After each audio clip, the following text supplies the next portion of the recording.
ಪೂಜ್ಯಾಯ ರಾಘವೇಂದ್ರಾಯ ಸತ್ಯಧರ್ಮರತಾಯ ಚ ಭಜತಾಂ ಕಲ್ಪವೃಕ್ಷಾಯ ನಮತಾಂ ಕಾಮಧೇನುವೆ. ಓಂ ಶ್ರೀ ಗುರು ರಾಘವೇಂದ್ರಾಯ ನಮಃ. ರಾಯರಿದ್ದಾರೆ, ರಾಯರಿದ್ದಾರೆ, ರಾಯರಿದ್ದಾರೆ. ಎಲ್ಲರಿಗೂ ನಮಸ್ಕಾರಗಳು. ಎಷ್ಟೊಂದು ಜನಗಳು ನನಗೆ, ನನ್ನ ತಾಯಂದಿರು, ನನ್ನ ಅಕ್ಕ ತಂಗಿಯಂದಿರು, ನನ್ನ ಸ್ನೇಹಿತರು, ಸ್ವಾಮಿ ರಾಯರು ನಿಮ್ಗೆ ಹೆಂಗೆ ಒಲಿದ್ರು, ಮತ್ತು ನೀವು ಮಂತ್ರಾಲಯಕ್ಕೆ ಹೋಗಿದ್ದಾದರೂ ಯಾವುದಕ್ಕೆ ಅಂತ ಕೇಳಿದರು. ಮತ್ತು DSS ಗುರು ಅಂದರೆ ಏನು, ಇದರ ಸಂಪೂರ್ಣವಾದ ಮಾಹಿತಿಯನ್ನು ನಮಗೆ ಕೊಡಿ ಅಂತ ಎಷ್ಟೊಂದು ಜನಗಳು ನನಗೆ ಕರೆ ಮುಖಾಂತರದಲ್ಲಿ ತಿಳಿಸ್ತಾ ಇದ್ದೀರಾ. ಅದಕ್ಕೋಸ್ಕರ ಈ ವಿಡಿಯೋ ಮುಖಾಂತರದಲ್ಲಿ ನಿಮ್ಮೆಲ್ಲರಿಗೂ ಗೊತ್ತಾಗಲಿ, ರಾಯರು ನನಗೆ ಯಾವ ರೀತಿಯಾಗಿ ಅನುಗ್ರಹ ಮಾಡಿದ್ದಾರೆ, ಹೆಂಗೆ ನನಗೆ ಒಂದು ನುಡಿದಂಥ ಮಾತುವನ್ನು ಸತ್ಯವನ್ನು ಮಾಡುತ್ತಾ ಇದ್ದಾರೆ ಅಂದರೆ, ನಾನು ದೇವರು ಅಲ್ಲ, ನಾನು ಗುರುಗಳು ಅಲ್ಲ, ನಾನು ನಿಮ್ಮ ಹಾಗೆ ಮನುಷ್ಯ. ಯಾಕೆ ಅಂದರೆ ಇವತ್ತು ನುಡಿದಂಥ ಮಾತನ್ನು ಸತ್ಯವನ್ನು ಮಾಡುತ್ತಾ ಇದ್ದಾರಂದರೆ, ನನಗೆ ಹೆಂಗೆ ಕನಸಿನ ಮುಖಾಂತರದಲ್ಲಿ ಬಂದು ಅನುಗ್ರಹ ಮಾಡಿದ್ದಾರೆ ಗುರು ರಾಘವೇಂದ್ರ ಸ್ವಾಮಿಯವರು. ಆ್ಯಕ್ಚುಲಿ ಹೇಳುವುದಕ್ಕೆ ನನಗೆ ತುಂಬ ಮನಸ್ಸು ನೋವಾಗ್ತಾ ಇದೆ. ಯಾಕೆ ನನಗೆ ಇಷ್ಟೊಂದು ನೋವಾಗ್ತಾ ಇದೆ ಅಂತಂದರೆ, ಎಲ್ರಿಗೂ ತಂದೆ ತಾಯಿ ಅಂದರೆ ತುಂಬ ಇಷ್ಟ ಅಲ್ವಾ. ಅದೇ ಮುಖಾಂತರದಲ್ಲಿ ನನಗೆ ತಾಯಿ ಅಂದರೆ ತುಂಬ ಇಷ್ಟ. ತಂದೆ ತಾಯಿ ಅಂದರೆ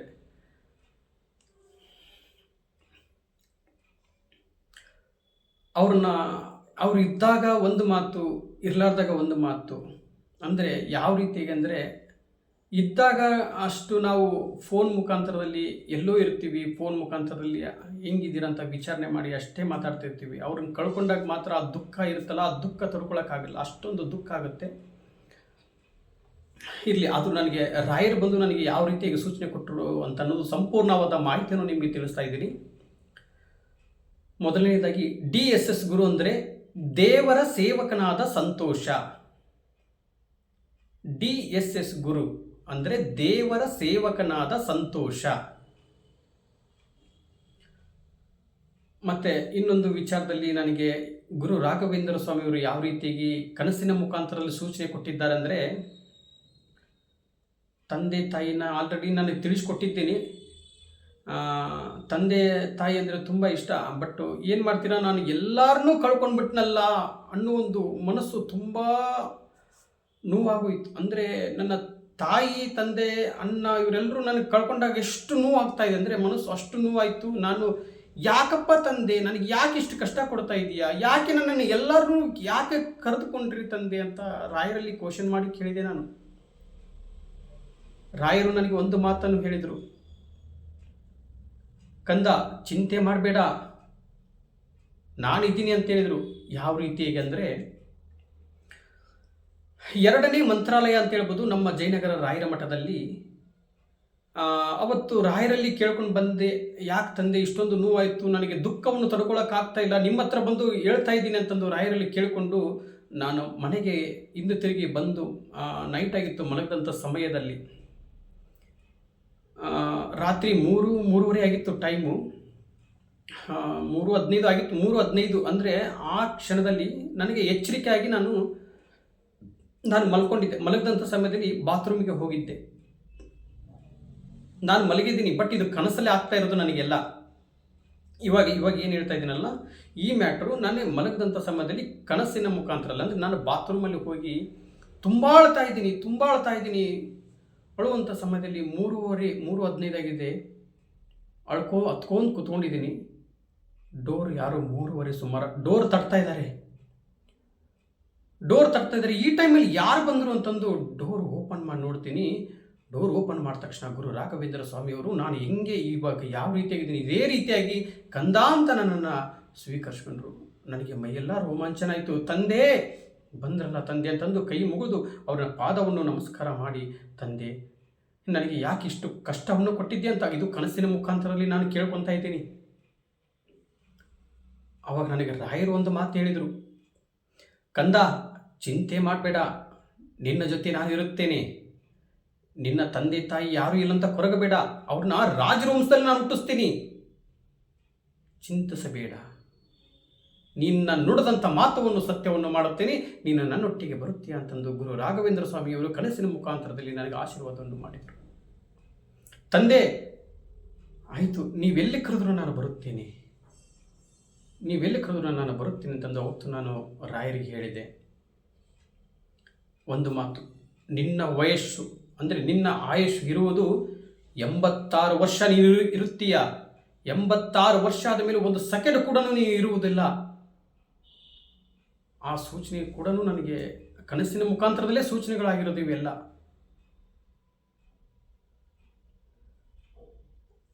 ಆಯಿತು ತಂದೆ, ನಾನು ಬರುತ್ತೇನೆ ಅಂತ ಕೇಳಿಕೊಂಡು ರಾಯರಲ್ಲಿ ಅವತ್ತು ನನ್ನ ಜೀವನವನ್ನು ರಾಯರಿಗೆ ಮುಡುಪಾಗಿಟ್ಟೆ. ಅವತ್ತು ಎಷ್ಟೋ ನನ್ನ ತಾಯಂದ್ರಿಗೆ ಏನು ಹೇಳ್ತಾ ಇದ್ದೀನಿ, ಯಾವ ಪೂಜೆ ರಥದ ಬಗ್ಗೆ ಹೇಳ್ತಾ ಇದ್ದೀನಿ, ಇದು ಯಾವುದು ನಾನೆಲ್ಲ ಹೇಳ್ತಾ ಇರೋದು ಎಲ್ಲ ರಾಯರ ಮಹಿಮೆ, ಎಲ್ಲ ರಾಯರ ಕೃಪೆ. ರಾಯರು ಹೇಳಿಸ್ತಾ ಇದ್ದಾರೆ, ನಾನು ಹೇಳ್ತಾ ಇದ್ದೀನಿ. ಆದರೆ ನೀವೆಲ್ಲರೂ ಹೇಳ್ಕೊಂಡಂಗೆ ನಾನು ದೇವರು ಅಲ್ಲ, ನಾನು ಗುರುಗಳು ಅಲ್ಲ, ಆದರೆ ನಾನು ನಿಮ್ಮ ಹಾಗೆ ಮನುಷ್ಯನೇ. ಆದರೆ ನುಡಿದಂಥ ಮಾತನ್ನು ಸತ್ಯವನ್ನು ಮಾಡ್ತಾ ಇದ್ದಾರೆ ಅಂದರೆ ಇದೆಲ್ಲ ರಾಯರಿಚ್ಛೆ, ರಾಯರ ಮಹಿಮೆ, ರಾಯರ ಪವಾಡ.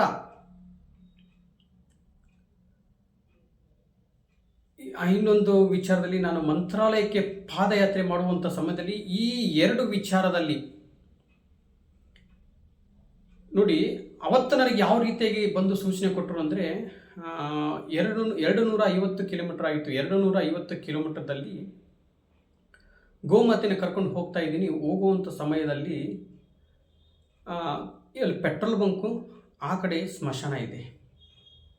ಅಂದರೆ ಅಲ್ಲಿ ಹೆಣಗಳು, ಅದು ಗೋರಿ ಇರುತ್ತೆ ಪಕ್ಕದಲ್ಲಿ, ಆ ಕಾಂಪೌಂಡ್ ಪಕ್ಕದಲ್ಲಿ ಗೋರಿಗಳಿದ್ದು. ನನಗೆ ಅದನ್ನ ಯಾವುದು ನೋಡಿರಲಿಲ್ಲ. ನಾನು ನೈಟ್ ಟೈಮಲ್ಲಿ ಎಚ್ಚರಿಕೆ ಆಗುತ್ತೆ ನನಗೆ ಆ ಕ್ಷಣದಲ್ಲಿ. ಮತ್ತೆ ರಾಯರು ನನಗೆ ಇದೊಂದು ಸೂಚನೆ ಕನಸಿನ ಮುಖಾಂತರದಲ್ಲಿ ಕೊಟ್ಟಿರೋದಂದರೆ, ಕಂದ, ಪಕ್ಕದಲ್ಲಿ ಸ್ಮಶಾನ ಇದೆ, ಅಂದರೆ ಈ ಗೋರಿಗಳಿದೆ, ಅದಕ್ಕೆ ಭಯ ಪಡಬೇಡ, ನಿನ್ನ ಜೊತೆ ನಾನು ಇರುತ್ತೇನೆ, ನೀನು ಭಯ ಪಡಬೇಡ ಅಂತಂದು ಗುರು ರಾಘವೇಂದ್ರ ಸ್ವಾಮಿಯವರು ಕನಸಿನಲ್ಲಿ ಇದೆಲ್ಲ ನಡೀತಾ ಇರೋದು ನನಗೆ. ನಾನು ಸುಮ್ಮನೆ ಮಲ್ಕೊಂಡಿದ್ದೀನಿ, ರಾಯರು ಹೇಳ್ತಾ ಇದ್ದಾರೆ, ನಾನು ಕೇಳ್ತಾ ಇದ್ದೀನಿ, ಮಲಗಿದ್ದೀನಿ. ಆದರೆ ಬೆಳಗ್ಗೆ ಎದ್ದು ನೋಡ್ತೀನಿ ಸ್ವಾಮಿ, ಕಾಂಪೌಂಡ್ ಪಕ್ಕದಲ್ಲಿ ಸ್ಮಶಾನ ಇದೆ, 2 ಗೋರಿಗಳಿದೆ. ಅಂದರೆ ಭಯ ಪಡಬೇಡ ಅಂದರೆ ರಾಯರು ನನ್ನ ಒಟ್ಟಿಗೆ ಇದ್ದರು. ಆದರೆ ಎದ್ದ ತಕ್ಷಣ ಬೆಳಗ್ಗೆ ಎದ್ದು ನೋಡ್ತೀನಿ, ಇದೆಲ್ಲ ಆಗಿರೋದು ಕನಸಲ್ಲಿ. ಆದರೆ ನನಗೆ ಅವತ್ತು ಎಚ್ಚರಿಕೆ ಆಗಿಲ್ಲ, ನಾನು ನೈಟಲ್ಲಿ ಎಚ್ಚರಿಕೆ ಆಗಲಿಲ್ಲ. ಅಂದರೆ ಬೆಳಗ್ಗೆ ಆದಮೇಲೆ ನನಗೆ ಅವತ್ತು ಎಚ್ಚರಿಕೆ ಆಗಿರೋದು. ಪಕ್ಕದಲ್ಲಿ ನೋಡ್ತೀನಿ, ಆ ಕಡೆ ಗೋರಿಗಳಿದ್ದು. ಆದರೂ ರಾಯರು ನನಗೆ ಅದೊಂದು ಸೂಚನೆ ಕೊಟ್ಟರು ಕನಸಿನಲ್ಲಿ, ಭಯ ಪಡಬೇಡ, ನಿನ್ನ ಒಟ್ಟಿಗೆ ನಾನು ಇರುತ್ತೇನೆ ಅಂತಂದು. ಅದೇ ಮುಖಾಂತರದಲ್ಲಿ ಇನ್ನೂ ಸ್ವಲ್ಪ ದೂರದಲ್ಲಿ ಹೋದಂಥ ಸಮಯದಲ್ಲಿ ಒಂದು ಮತ್ತೆ ನೆಕ್ಸ್ಟ್ ಊರಿಗೆ ಹೋಗ್ಬೇಕಂದ್ರೆ 3-4 ಕಿಲೋಮೀಟ್ರ್ ಇತ್ತು. ಅಷ್ಟು ದೂರ ನನ್ನ ತಾಯಿಗೆ ನಡೆಯೋಕ್ಕಾಗಲಿಲ್ಲ. 11 ತಿಂಗಳು ಕಂದ, 9 ಮುಗಿದು 10 ಮುಗೀತು, 10ನೇ ತಿಂಗಳಲ್ಲಿತ್ತು. ಆದರೆ ನಡೆಯೋಕ್ಕಾಗಲಿಲ್ಲ. ಕಂದ ಅಲ್ಲಿಗೆ ಸುಸ್ತಾಯಿತು. ಅಲ್ಲೇ ಸುಸ್ತಾದ ತಕ್ಷಣ ನೋಡ್ತೀನಿ, ಅಕ್ಕಪಕ್ಕದಲ್ಲಿ ಎಲ್ಲೇ ಬೈಕಲ್ಲಿ ಹೋಗ್ತಾಯಿದ್ರು, ಇಲ್ಲಿ ಊರು ಎಷ್ಟು ಕಿಲೋಮೀಟ್ರ್ ಇದೆ, ದೇವಸ್ಥಾನ ಎಷ್ಟು ಕಿಲೋಮೀಟ್ರ್ ಇದೆ ಅಂತ ಕೇಳಿದಂಥ ಸಮಯದಲ್ಲಿ, ಸ್ವಾಮಿ ಇಲ್ಲಿಂದ 3-4 ಕಿಲೋಮೀಟ್ರ್ ಆಗುತ್ತೆ ಹೋಗೋಕ್ಕೆ ಅಂತ ಹೇಳಿದರು. ಅಯ್ಯೋ, ಈ ತಾಯಿ ನಡೆಯೋಕ್ಕಾಗ್ತಾ ಇಲ್ಲಲ್ಲ, ಕತ್ಲು ಬೇರೆ ಆಗಿದೆ, ಏನು ಮಾಡಲಿ ಅಂದರೆ ಅಲ್ಲೊಂದು ದೇವಸ್ಥಾನ ಇದೆ ನೋಡಿ ಅಂತ ಹೇಳಿದ್ರು. ನಾನು ದೇವಸ್ಥಾನ ಇದೆ ಅಂದರೆ ದೊಡ್ಡದಾಗಿದೆ ಅಂತ ನೋಡಿದ್ರೆ ಚಿಕ್ಕದಾಗಿತ್ತು ದೇವಸ್ಥಾನ, ವೈಟ್ ಕಲರ್. ದೇವಸ್ಥಾನ ಅಲ್ಲಿ ಹೋದೆ. ಎಲ್ಲಾದರೂ ದೊಡ್ಡದಾದ್ರೂ ದೇವರು, ಚಿಕ್ಕದಾದರೂ ದೇವರು. ತಂದೆ, ಇವತ್ತು ನಿಮ್ಮ ಸನ್ನಿಧಾನದಲ್ಲಿ ಇಲ್ಲೇ ಮಲಗಿಬಿಟ್ಟು ಬೆಳಗ್ಗೆ ಎದ್ದು ಹೋಗ್ತೀವಿ ಅಂತ ಹೇಳಿಕೊಂಡು ನಾನಲ್ಲಿ ಒಳಗಡೆ ಮಲಗಿದ್ದೆ. ಮಲಗಿದಾಗ ಗೋಮಾತೆನಲ್ಲೇ ಕಟ್ಟಿದ್ದೆ, ಪಕ್ಕದಲ್ಲಿ ನಾನಿದ್ದೆ. ಮಲಗಿದಂಥ ಸಮಯದಲ್ಲಿ ಹಾವು ಬಂತು. ಅದು ನಾಗರಹಾವೇ ಅದು. ಯಾಕಂದರೆ ತುಂಬ ದಪ್ಪ ಇತ್ತು, ತುಂಬ ಉದ್ದ ಇತ್ತು. ಅಲ್ಲಿ ಇದ್ದಂಥ ಸಮಯದಲ್ಲಿ ಆ ಗೋಮಾತೆ ಕಪ್ಪಳಿಸ್ಕೊಂಡು ಭಯ ಪಡ್ಕೊಂಡು ಎದ್ದುಬಿಡ್ತು ಒಂದೇ ಸಲ. ಎದ್ದ ತಕ್ಷಣವೇ ನನಗೆ ನನಗೆ ಭಯ, ಯಾರಾದರೂ ಬಂದು ತಾಯಿನ ತೊಗೊಂಡು ಹೋಗ್ತಾ ಇದ್ದಾರಾ, ಬಿಚ್ಕೊಂಡು ಹೋಗ್ತಾ ಇದ್ದಾರಾ, ಅಥವಾ ಯಾರಾದರೂ ಬಂದ್ರ ಅಂತ. ಯಾಕಂದರೆ ಅದೆಲ್ಲ ಆಸ್ತಿ ನಿಮ್ಮ ಆಸ್ತಿ, ಅದು ನೀವು ಏನು ಒಂದು ಗೋಮಾತೆಯನ್ನು ಕೊಟ್ಟಿದ್ರೆ ಅದನ್ನೆಲ್ಲ ನಾನು ರಾಯರ ಹತ್ರ ಹೋಗಿ ನಾನು ತಲುಪಿಸ್ತೇನೆ ಅಂತೇಳಿ ನಾನು ನಿಮ್ಮಲ್ಲಿ ಮಾತನ್ನು ತೊಗೊಂಡೋಗಿ ಅವತ್ತು ನಾನು ಅದನ್ನು ಮಲಗಿದಂಥ ಸಮಯದಲ್ಲೂ ನನಗೆ ಅದು ಎಚ್ಚರಿಕೆ ಆದರೆ ಸಾಕು. ಇನ್ನು ಭಯ ಪಟ್ಟರೆ ಯಾಕೆ ಭಯ ಪಡ್ತಾ ಇದೆ ಅಂತ ಅವಾಗ ನೋಡ್ತಾ ಇದ್ದೆ. ನೋಡೋದು ಅವತ್ತು ಹಾವು ಬಂದಂಥ ಸಮಯದಲ್ಲಿ ಕಪ್ಪಳಿಸ್ಕೊಂಡು ಎದ್ದ ತಕ್ಷಣ ಹಾವು ವಾಪಸ್ ಹಿಂದೆ ತಿರುಗಿ ಹಾಗೇ ಹೋಯಿತು. ಟಾರ್ಚ್ ಹಾಕಿ ನೋಡ್ತಾ ಇದ್ದೀನಿ, ಇಷ್ಟು ದಪ್ಪ ಇಷ್ಟು ಉದ್ದ ಇದೆ, ಹೋಗ್ತಾ ಇತ್ತು. ಆದರೆ ಅವತ್ತು ದೇವಸ್ಥಾನ ಇರೋದು, ಅಲ್ಲಿರೋ ದೇವಸ್ಥಾನ ಚಿಕ್ಕದಾಗಿ ಲಿಂಗ, ಶಿವನ ದೇವಸ್ಥಾನ ಅದು. ನಾನು ಅಂದುಕೊಂಡೆ, ತಂದೆ ನೀವಿದ್ದೀರಪ್ಪ ತಂದೆ ಅಂತಂದೆ. ಆದರೆ ಆ ಹಾವು ಬಂದಿದ್ರು ನನಗೇನು ಮಾಡ್ತಿರಲಿಲ್ಲ. ಆದರೆ ನನಗೆ ಬಂದು ಬಟ್ ನನ್ನ ತಾಯಿ ನನ್ನ ಭಯಪಟ್ಟು ನನಗೇನಾಗುತ್ತೋ ಅನ್ನೋದು ಆ ಸಂಕಟ ತಾಯಿಗೆ. ಆದರೆ ಇಷ್ಟೆಲ್ಲ ನನ್ನನ್ನು ರಕ್ಷಿಸಿದರು. ಅದೇ ಮುಖಾಂತರದಲ್ಲಿ ಮಂತ್ರಾಲಯಕ್ಕೆ ಹೋಗಿ ಸುರಕ್ಷಿತವಾಗಿ ಕ್ಷೇಮವಾಗಿ ಹೋಗಿ ರಾಯರ ಹತ್ರ ಹೋಗಿ ಕಾಮಧೇನು ನನ್ನ ತಾಯಿನ ಬಿಟ್ಟು ಬಂದೆ. ನೀವೇನು ನನ್ನ ತಲೆ ಮೇಲೆ ಭಾರವನ್ನು ಹೊರಿಸಿದ್ರಿ, ರಾಯರಲ್ಲಿ ಒಪ್ಪಿಸಿ ಬಂದೆ. ಏನು ಕನಸಿನ ಮುಖಾಂತರದಲ್ಲಿ ಇದು ಭಕ್ತಾದಿಗಳ ಆಸ್ತಿಯಾಗಿರಬೇಕು ಅಂತ ಹೇಳಿದರು, ಅದೇ ಮುಖಾಂತರದಲ್ಲಿ ರಾಯರು ಮುಂದೆ ಹೋಗ್ತಾ ಇದ್ದರು, ನಾನು ಹಿಂದೆ ಗೋಮಾತೆ ಕರೆದುಕೊಂಡು ಹೋಗ್ತಾ ಇದ್ವಿ. ಅದು ಏನು ಕನಸಿನ ಮುಖಾಂತರದಲ್ಲಿ ಬಂದಿತ್ತು ಅದೇ ಮುಖಾಂತರದಲ್ಲಿ ಹೋದ. ಆದರೆ ಒಂದು ಅರ್ಥ ಮಾಡ್ಕೊಳ್ಳಿ ನೀವು,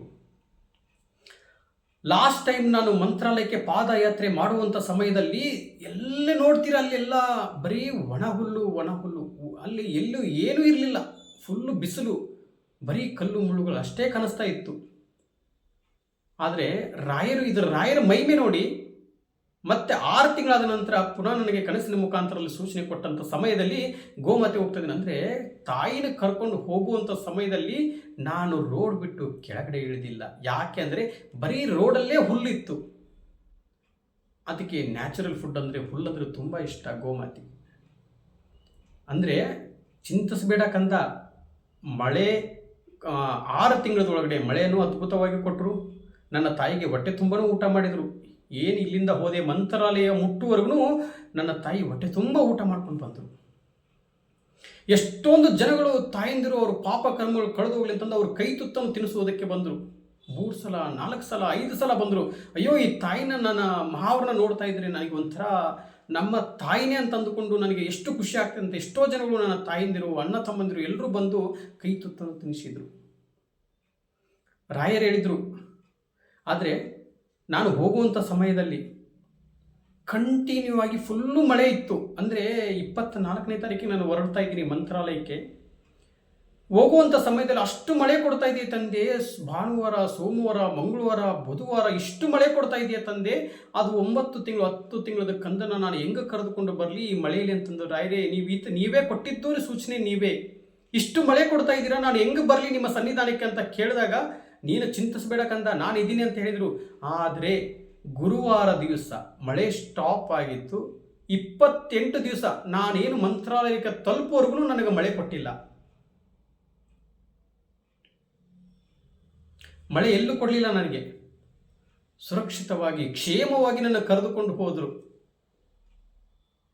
ಆದರೆ ಹೋಗುವಂಥ ಸಮಯದಲ್ಲಿ ಎಷ್ಟೊಂದು ಜನಗಳು ಸ್ವಲ್ಪ ನೋವು ಮಾಡಿದರು. ಅದಕ್ಕೆ ಯಾವುದಕ್ಕೂ ಬೇಜಾರು ಮಾಡ್ಕೋಬೇಡ ಕಂದ, ನಿನ್ನ ಜೊತೆ ನಾನು ಇರುತ್ತೀನಿ ಅಂತ ಒಂದು ಸೂಚನೆ ಕೊಟ್ಟರು. ಆದರೆ ಎಷ್ಟೊಂದು ಜನಗಳು ಎಷ್ಟೋ ಜನಗಳು ಒಂದು ಗೋಮಾತೆಯನ್ನು ಕರೆದುಕೊಂಡು ಹೋಗಿ ಹೋಟ್ಲ್ ಮುಂದ್ಗಡೆ ದುಡ್ಡನ್ನು ಕೇಳ್ತಾ ಇರ್ತಾರಲ್ಲ, ಅದೇ ಮುಖಾಂತರದಲ್ಲಿ ನನಗೂ ಒಂದು ಹೋಟ್ಲಿಗೆ ಹೋದಾಗ ಒಂದೊಂದು ಒಳಗಡೆ ಕರ್ಕೊಳ್ಳಿಲ್ಲ. ಅದೇ ಮುಖಾಂತರದಲ್ಲಿ ನಾನು ಹೊಟ್ಟೆ ಹಸುವಾಗ್ತಾ ಇದೆ ಅಂತ ಹೋದಂಥ ಸಮಯದಲ್ಲಿ ನನಗೆ ಕಾಯಿನನ್ನು ಕೊಟ್ಟರು. 5 ರೂಪಾಯಿ ಕಾಯಿನು, 10 ರೂಪಾಯಿ ಹಿಂಗತೆ ಕೊಡೋಕ್ಕೆ ಬಂದರು. ನಾನು ಅವ್ರ ಹತ್ರ ಕೇಳ್ಕೊಂಡೆ, ನಾನು ದುಡ್ಡು ಕೊಡ್ತೀನಿ ಸ್ವಾಮಿ, ನನಗೆ ಊಟ ಬೇಕು ಅಂತ ಕೇಳಿದೆ. ಯಾಕಂದರೆ ಅವ್ರಿಗೆ ತೆಲುಗು, ನನಗೆ ಕನ್ನಡ. ಅವರು ಪೋ ಅಂತ ಹೇಳಿದರು. ಆಯಿತು ಇರಲಿ ಬಿಡಿ ಅಂತಂದು ಮತ್ತೆ ನೆಕ್ಸ್ಟ್ ಹೋದಾಗ ಕರೆದು ನನಗೆ ಊಟ ಕೊಡ್ತಾಯಿದ್ರು. ಆದರೆ ಎಷ್ಟೊಂದು ಜನಗಳು ಮನೆಗೆ ಕರೆದು ಮನೆ ಹೊರಗಡೆ, ಅಂದರೆ ನಾನು ಅವರಿಗೆ ಒಂದು ಮಾತು ಹೇಳಿದೆ, ಸ್ವಾಮಿ ನೀವು ಹೊರಗಡೆ ಮಲಗಬೇಡಿ, ಒಳಗಡೆ ಬನ್ನಿ ದಯವಿಟ್ಟು ಅಂತ ಎಷ್ಟು ಜನಗಳು ಕರೆದ್ರು. ಒಂದು 3 ಮನೆಯಲ್ಲಿ ಮಲಗಿದ್ದೆ ನಾನು. ಆ ಮನೆ ಹೊರಗಡೆ ಮಲಗಿದ್ದೀನಿ, ಕಾಂಪೌಂಡ್ ಒಳಗಡೆ. ಆದರೆ ನಾನು ಏನು ಮಂತ್ರಾಲಯ ಮುಟ್ಟುವರೆಗೂ ನಾನು ಪಾದಯಾತ್ರೆ ಮಾಡುವಂಥ ಸಮಯದಲ್ಲಿ ನಾನು ಯಾರ ಮನೆಗೂ ಹೋಗೋದಿಲ್ಲ. ಸ್ವತಃ ನನ್ನ ತಾಯಿ ಕರೆದ್ರು ಬಾಕಂತ ಒಳಗಡೆ ಅಂತ ಕರೆದ್ರು ನಾನು ಹೋಗಲ್ಲ. ಯಾಕೆಂದರೆ ನಮ್ಮ 2ನೇ ಮಂತ್ರಾಲಯ ಜಯನಗರದಲ್ಲಿ ಇರ್ತಕ್ಕಂಥ ರಾಯರ ಮಠದಿಂದ ಮಂತ್ರಾಲಯದವರೆಗೂ ನಾನು ಪಾದಯಾತ್ರೆ ಮಾಡುತ್ತೇನೆ ಅಂತ ಹೇಳಿದ್ದೇನೆ. ಹಂಗಾಗಿ ನಾನು ಯಾರ ಮನೆಗೂ ಹೋಗಲಿಲ್ಲ. ಆದರೆ ಎಷ್ಟೊಂದು ಜನಗಳು ಹೊರಗಡೆ ನನಗೆ ಸ್ವಾಮಿ ನೀವು ಇಲ್ಲಿ ಹೊರಗಡೆ ಕೂತ್ಕೊಂಡು ಊಟ ಮಾಡ್ತಾ ಇದ್ದೀರಾ, ಬೇಡ ಒಳಗಡೆ ಬನ್ನಿ ಅಂತ ಕರೆದ್ರು. ಆದರೂ ನಾನು ಯಾರ ಮನೆಗೂ ಹೋಗಲಿಲ್ಲ. ನಿಮ್ಮ ಮನೆ ಒಳಗಡೆ ಬರಲಿಲ್ಲ ಅಂತಂದು ನೀವು ದಯವಿಟ್ಟು ಹೇಳ್ತಾ ಇದ್ದೀನಿ. ಈ ವಿಡಿಯೋ ನೋಡ್ತಾ ಇದ್ದಿದ್ದರೆ ದಯವಿಟ್ಟು ಕ್ಷಮೆ ಇರಲಿ. ಯಾಕಂದರೆ ನಾನು ಬರಲ್ಲ ಅಂತ ಹೇಳಿದ್ದೆ. ನಾನು ರಾಯರ ಮಠದಿಂದ ಡೈರೆಕ್ಟಾಗಿ ನಾನು ಮಂತ್ರಾಲಯಕ್ಕೆ ಹೋಗಬೇಕು ಅಂದ್ಕೊಂಡಿದ್ದೆ. ಅದಕ್ಕೆ ಎಲ್ಲರಿಗೂ ಒಳ್ಳೆಯದಾಗಲಿ. ಇವಾಗ ಏನು ನನಗೆ ನಡೆದಿದೆ, ಈ ಸಂಪೂರ್ಣವಾದ ಮಾಹಿತಿಯನ್ನು ನಿಮ್ಮ ಮುಂದುಗಡೆ ಹಂಚ್ಕೊಂಡಿದ್ದೇನೆಂದರೆ, ಇದು ಎಲ್ಲದೂ ಸತ್ಯ ಸತ್ಯ ಸತ್ಯ. ಆದರೆ ನಾನು ನನ್ನ ಮನಸ್ಸಲ್ಲಿ ಏನು ನನಗೆ ಆಗಿದೆ, ಈ ಅನುಭವದ ಮಾತನ್ನು ನಿಮ್ಮ ಹತ್ರ ಹಂಚ್ಕೊಂಡಿದ್ದೀನಿ. ಇದನ್ನು ನಂಬಿದರೆ ನಂಬಬಹುದು, ಬಿಟ್ಟರೆ ಬಿಡಬಹುದು. ಆದರೆ ರಾಯರಿರುವುದು ಮಾತ್ರ 100% ಸತ್ಯ. ಯಾಕಂದರೆ ನನ್ನ ಜೀವನದಲ್ಲಿ ನಡೆದಿರೋದು ಇದು ಎಲ್ಲದು ಸತ್ಯ ಸತ್ಯ ಸತ್ಯ. ರಾಯರಿದ್ದಾರೆ ರಾಯರಿದ್ದಾರೆ ರಾಯರಿದ್ದಾರೆ. ಇದನ್ನು ನೋಡುವವರು ಕಮೆಂಟ್ ಮುಖಾಂತರದಲ್ಲಿ ನೀವು ಏನು ಕಮೆಂಟ್ ಮಾಡಿಕೊಂಡ್ರು, ನೀವು ಇನ್ನೊಂದು ವಿಚಾರದಲ್ಲಿ ನನ್ನ ಭಕ್ತರು ನಿಮ್ಮನ್ನು, ರಾಯರು ನನಗೆ ಸೂಚನೆ ಕೊಟ್ಟಿದ್ದು, ನನ್ನ ಭಕ್ತರು ನಿಮ್ಮನ್ನು ಬೈದರೂ ಬೈಸ್ಕೊಳ್ಳಿ, ಒಡೆದ್ರೂ ಒಡಿಸ್ಕೊಳ್ಳಿ. ನಿಮ್ಮನ್ನು ಬೈದರೆ ಅವ್ರಿಗೆ ತೃಪ್ತಿಯಾಗಿರ್ತಾರೆ ಅಂದರೆ ನಿಮ್ಮನ್ನು ಬೈಲಿ, ಒಡೆದ್ರೆ ತೃಪ್ತಿಯಾಗಿರ್ತಾರಂದರೆ ಅವ್ರು ನಿಮ್ಮನ್ನು ಹೊಡಿಲಿ. ಆದರೆ ನೀನು ಹಿಂದೆ ತಿರುಗಿ ಬೈಬೇಡ, ಹಿಂದೆ ತಿರುಗಿ ಹೊಡಿಬೇಡ ಅಂತ ಹೇಳಿದ್ದಾರೆ. ಇದನ್ನೆಲ್ಲ ಕೇಳಿದ ಮೇಲೆ ನಿಮ್ಗೇನು ಅನಿಸ್ತು ಅನಿಸಿಕೆ ಕಮೆಂಟ್ ಮುಖಾಂತರದಲ್ಲಿ ರಾಯರಿದ್ದಾರೆ ಅಂತ ಒಂದು ಕಮೆಂಟ್ ಮಾಡಿ. ನಾನೇನಾದರೂ ತಪ್ಪಾಗಿ ಮಾತಾಡಿದರೆ ದಯವಿಟ್ಟು ಕ್ಷಮೆ ಇರಲಿ. ನನ್ನ ಜೀವನದಲ್ಲಿ ನಡೆದಿರೋ ಘಟನೆ ನಿಮ್ಮ ಮುಂದುಗಡೆ ಹಂಚ್ಕೊಂಡಿದ್ದೇನೆ. ಇದು ಯಾಕಂದರೆ ಇದು ಯಾವುದಕ್ಕೋಸ್ಕರ, ವ್ಯೂಸ್ಗೋಸ್ಕರ, ನಿಮ್ಮ ಕಮೆಂಟ್ಗೋಸ್ಕರ, ನಿಮ್ಮ ಲೈಕ್ಗೋಸ್ಕರ ಮಾಡ್ತಾ ಇಲ್ಲ. ನನ್ನ ಅನುಭವದ ಮಾತು ಎಷ್ಟೊಂದು ಜನಗಳು ಕೇಳಿದ್ದೀರಾ, ಅದಕ್ಕೋಸ್ಕರ ಇವತ್ತು ಈ ವಿಡಿಯೋ ಮುಖಾಂತರದಲ್ಲಿ ನಿಮ್ಮೆಲ್ಲರಿಗೂ ತಿಳಿಸ್ಕೊಡ್ತಾ ಇದ್ದೀನಿ. ಆದರೆ ರಾಯರನ್ನ ನಂಬಿ ನೀವು ಒಂದು ಹೆಜ್ಜೆ ಮುಂದೆ ಹಾಕಿದರೆ ನಿಮ್ಮ ಬದುಕನ್ನೇ ಬದಲಾಯಿಸಿಬಿಡ್ತಾರೆ ಗುರು ರಾಘವೇಂದ್ರ ಸ್ವಾಮಿಯವರು. ರಾಯರನ್ನ ನಂಬಿ ಕೆಟ್ಟವರು ಯಾರೂ ಇಲ್ಲ. ರಾಯರನ್ನ ನಂಬಿ ಲಕ್ಷಾಂತರ ಜನರು ಬದುಕನ್ನೇ ಬದಲಾಯಿಸಿದಂಥ ಮಹಾನ್ ಗುರುಗಳು ಗುರು ರಾಘವೇಂದ್ರ ಸ್ವಾಮಿಯವರು. ನಿಮಗೆ ಹುಷಾರಿಲ್ಲ ಅಂತ ಹಾಸ್ಪಿಟ್ಲಿಗೆ ಹೋಗ್ತೀರಾ, ಒಂದು ಜ್ವರ ಬಂದಿದೆ ಅಂತಂದರೆ ಹಾಸ್ಪಿಟ್ಲಿಗೆ ಹೋದರೆ ಹುಷಾರಾಗ್ತೀರಾ. ಆದರೆ ಭಕ್ತಿಯಿಂದ ನೀವು ನನ್ನ ಹತ್ರ ಬಂದರೆ ನಿಮ್ಮನ್ನ ಹಾಸ್ಪಿಟ್ಲಿಗೆ ನಾನು ಕಳಿಸ್ಕೊಡುವುದಿಲ್ಲ ಕಂದ ಅಂತ ಹೇಳಿದ್ದಾರೆ ರಾಯರು.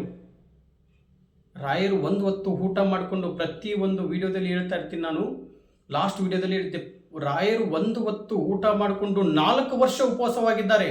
ಆ ಹಸುವಿನ ಕಷ್ಟ ನನ್ನಲ್ಲೇ ಮುಕ್ತಿ ಆಗಲಿ, ನನ್ನನ್ನು ನಂಬಿಕೊಂಡು ಬಂದಂಥ ಭಕ್ತಾದಿಗಳು ಯಾರೂ ಹಸುವಿನಿಂದ ಹೋಗಬಾರ್ದು ಅಂತೇಳಿ ಇವತ್ತಿಗೂ ನಮ್ಮ ಗುರು ರಾಘವೇಂದ್ರ ಸ್ವಾಮಿಯವರ ಮಠದಲ್ಲಿ 4,000 to 5,000 ಜನ, ನಮ್ಮ ರಾಯರ ಜಯನಗರದಲ್ಲಿರ್ತಕ್ಕಂಥ ರಾಯರ ಮಠದಲ್ಲಿ 4,000 to 5,000 ಜನ ಭಕ್ತಾದಿಗಳು ಪ್ರಸಾದವನ್ನು ಸ್ವೀಕರಿಸಿಕೊಂಡು ಬರ್ತಾ ಇದ್ದಾರೆ. ಮಂತ್ರಾಲಯದಲ್ಲಿ ಇವತ್ತಿಗೂ ಅನ್ನದಾನ ಇದೆ. ನಿಮಗೆ ಅದು ನಿಮ್ಮ ಮನೆ, ನಿಮ್ಮ ಕನಸಿನ ಮನೆ, ನಿಮ್ಮ ತಂದೆ. ನೀವು ಅಲ್ಲಿ ಎಷ್ಟು ದಿನ ಆದರೂ ಇರಬಹುದು ರಾಯರ ಮಠದಲ್ಲಿ. ಎಷ್ಟು ದಿನ ನೀವು ಅಲ್ಲೇ ಮಲ್ಕೊಳ್ಳಿ, ಅಲ್ಲೇ ಇರಿ. ನಿಮ್ಗೆ ಯಾರು ಹೋಗು ಅಂತ ಅನ್ನುವುದಿಲ್ಲ ರಾಯರ ಮಠದಲ್ಲಿ, ಮಂತ್ರಾಲಯದಲ್ಲಿ. ಬಾಕಂದ ನಾನಿದ್ದೀನಿ, ಬಾಕಂದ ಚಿಂತಿಸಬೇಡ ನೀನು. ಎಲ್ಲರೂ ಕೈ ಬಿಟ್ಟರೆ ಬಿಡ್ಬೋದು, ಆದರೆ ನಾನು ನಿನ್ನನ್ನು ಕೈ ಬಿಡುವುದಿಲ್ಲ. ನೀನು ನನ್ನನ್ನು ನಂಬಿಕೊಂಡು ಬಂದಿದ್ದೀಯಾ ಅಂತ ಗುರು ರಾಘವೇಂದ್ರ ಸ್ವಾಮಿಯವರು ಹೇಳಿದ್ದಾರೆ. ಖಂಡಿತ ನಿಮ್ಮೆಲ್ಲರಿಗೂ ಒಳ್ಳೆಯದಾಗಲಿ. ನನ್ನ ಅನುಭವದ ಮಾತನ್ನು ನಿಮ್ಮ ಮುಂದುಗಡೆ ಹಂಚಿಕೊಂಡಿದ್ದೇನೆ. ನನ್ನ ಜೀವನದಲ್ಲಿ ನಡೆದಿರೋ ಘಟನೆ ನಿಮ್ಮ ಹತ್ರ ಹಂಚಿಕೊಂಡಿದ್ದೇನೆ. ಇದಕ್ಕೆ ಈ ವಿಡಿಯೋ ಕೇಳಿದ ಮೇಲೆ ನಿಮ್ಗೆ ಏನು ಅನ್ನಿಸ್ತೋ ಅನಿಸಿಕೆ ಕಮೆಂಟ್ ಮುಖಾಂತರದಲ್ಲಿ ತಿಳಿಸಿ. ಅದೇ ಮುಖಾಂತರದಲ್ಲಿ ರಾಯರಿದ್ದಾರೆ ಅಂತ ಒಂದು ಕಮೆಂಟ್ ಹಾಕಿ. ಎಲ್ಲರಿಗೂ ಒಳ್ಳೆಯದಾಗಲಿ. ಪೂಜ್ಯಾಯ ರಾಘವೇಂದ್ರಾಯ ಸತ್ಯ ಧರ್ಮ ರಥಾಯ ಚ ಭಜತಾಂ ಕಲ್ಪವೃಕ್ಷಾಯ ನಮತಾಂ ಕಾಮಧೇನುವೆ. ಓಂ ಶ್ರೀ ಗುರು ರಾಘವೇಂದ್ರಾಯ ನಮಃ. ಓಂ ಶ್ರೀ ಗುರು ರಾಘವೇಂದ್ರಾಯ ನಮಃ. ರಾಯರಿದ್ದಾರೆ ರಾಯರಿದ್ದಾರೆ ರಾಯರಿದ್ದಾರೆ. ಎಲ್ಲರಿಗೂ ಒಳ್ಳೆಯದು ಮಾಡು ತಂದೆ. ನಾವೆಲ್ಲರೂ ನಿಮ್ಮನ್ನೇ ನಂಬಿದ್ದೇವೆ. ಎಲ್ಲರಿಗೂ ಶುಭವಾಗಲಿ.